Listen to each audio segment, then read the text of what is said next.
거룩함으로 옷 입으라, 거룩함으로 옷 입으라 라는 제목으로 출애굽기 28장 1절부터 14절까지 말씀을 함께 나누겠습니다. 성소를 어떻게 지어야 하는가에 대해 구체적으로 지시하시던 하나님께서는 이제 그 성소에서 섬기는 자, 대제사장의 옷에 대하여 설명하십니다. 구약시대의 대제사장은 하나님께 가장 가까이 나아갈 수 있었던 사람입니다. 오직 대제사장만이 1년에 한 번 대속죄일에 속죄의 피를 가지고 지성소로 들어갈 수 있었습니다.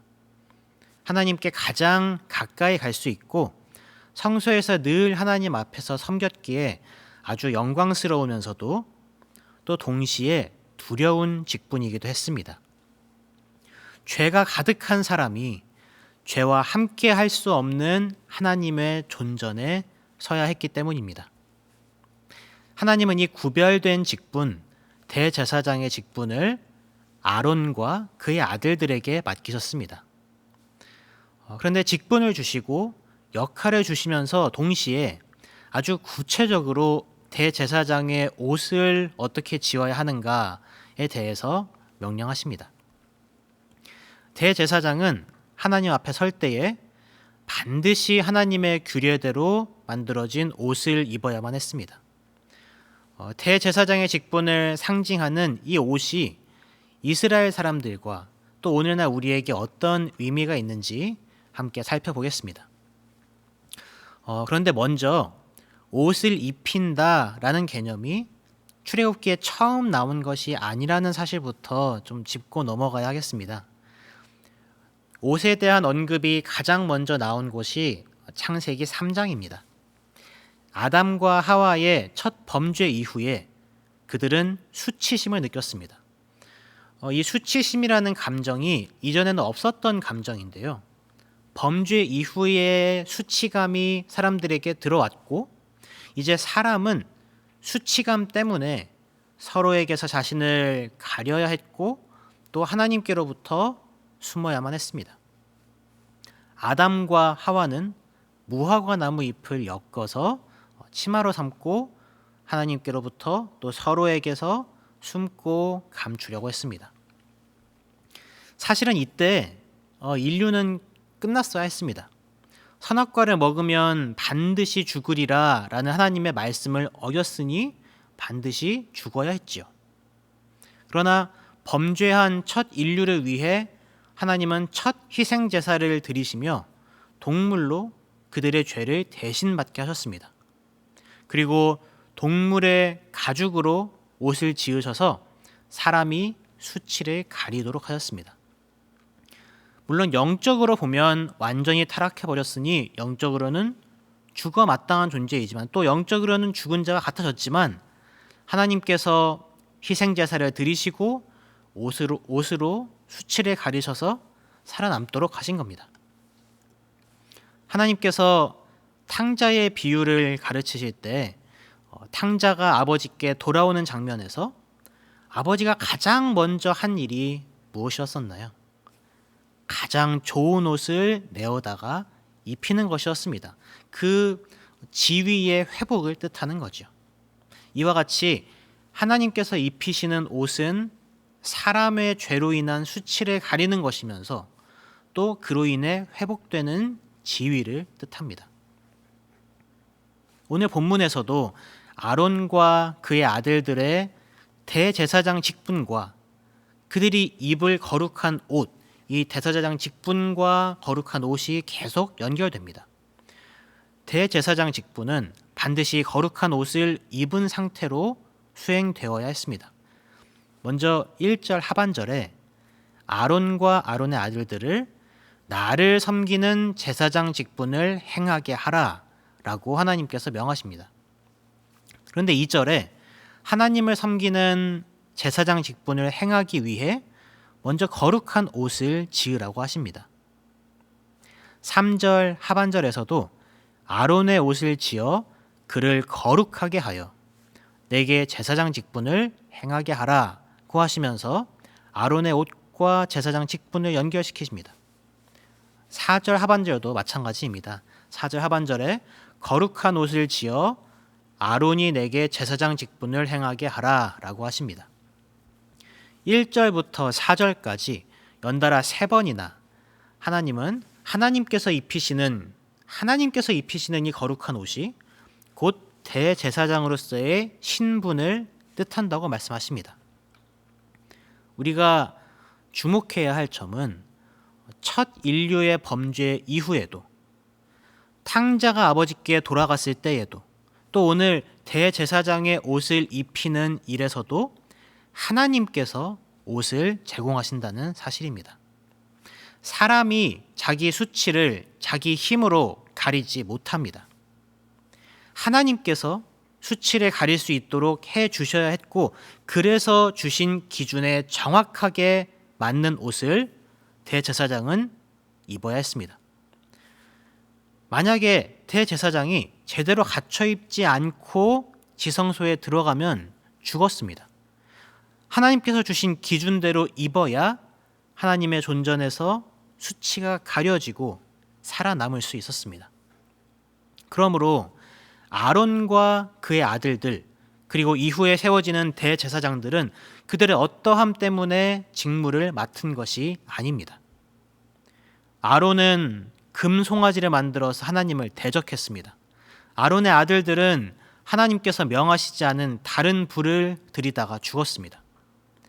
그들의 어떠함이 아니라 거룩함으로 옷 입히신 하나님에 의해서 아론과 그의 아들들이 이 부담스럽고 두려운 직분을 감당할 수 있었던 겁니다. 이 거룩한 옷을 지어서 입으면 어떻게 되는지가 2절에 조금 더 나옵니다. 하나님은 모세에게 내 형 아론을 위하여 거룩한 옷을 지어 영화롭고 아름답게 할지니 라고 말씀하십니다. 이 거룩한 옷을 입으면 영화롭고 아름답게 된다고 하십니다. 그런데 거룩함, 영화로움, 아름다움, 이러한 단어들은 정확히 하나님의 성품을 표현할 때 대표적으로 사용되는 용어들입니다. 대제사장의 직분은 거룩함으로 옷 입지 않으면 감당할 수 없습니다. 하나님의 거룩하심을 힘입어서 하나님의 영화로우심과 하나님의 아름다우심을 그 사역 가운데 보여야 합니다. 하나님의 거룩하심을 잊지 않고 자기 마음대로 해서는 도리어 하나님의 진노를 당하게 됩니다. 대속죄일에 대제사장이 지성소로 들어갈 때 그 발에는 방울과 끈이 묶여 있었습니다.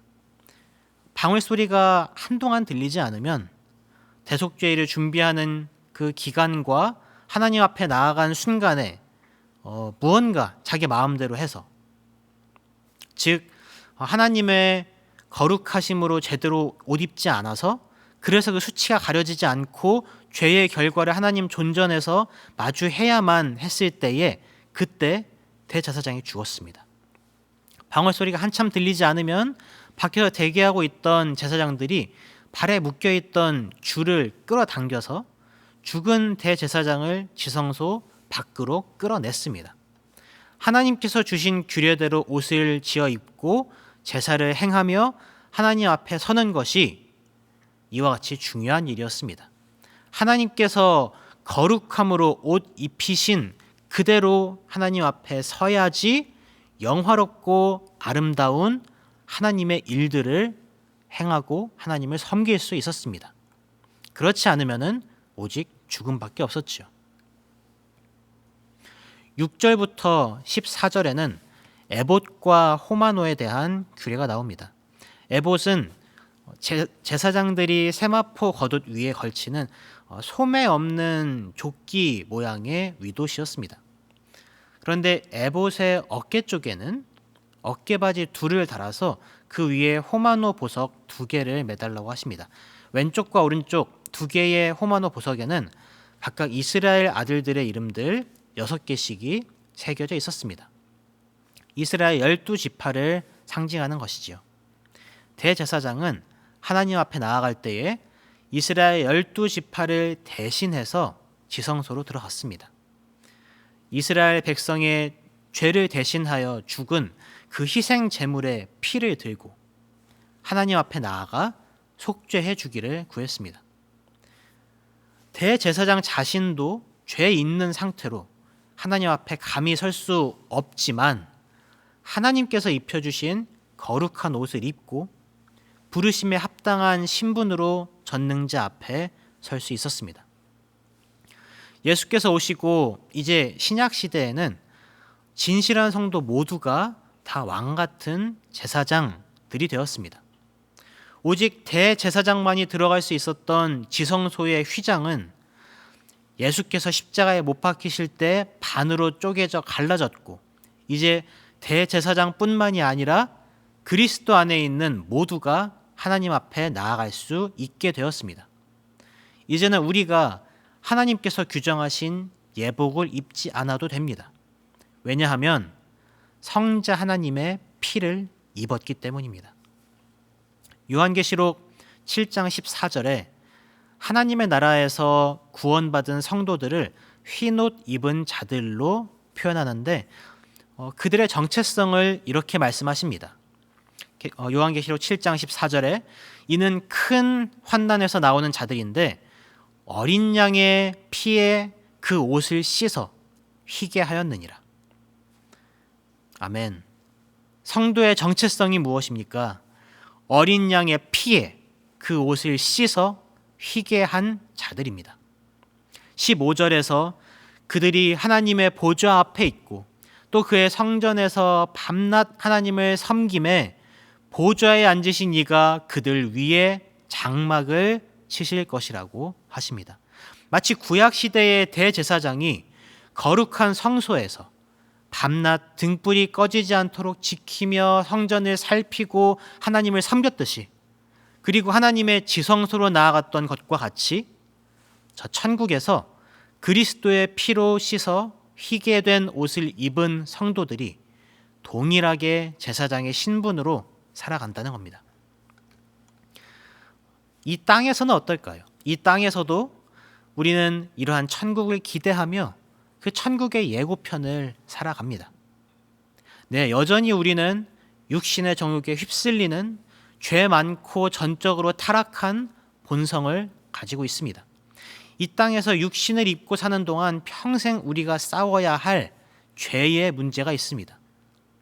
그러나 동시에 성도 안에는 성령님이 계십니다.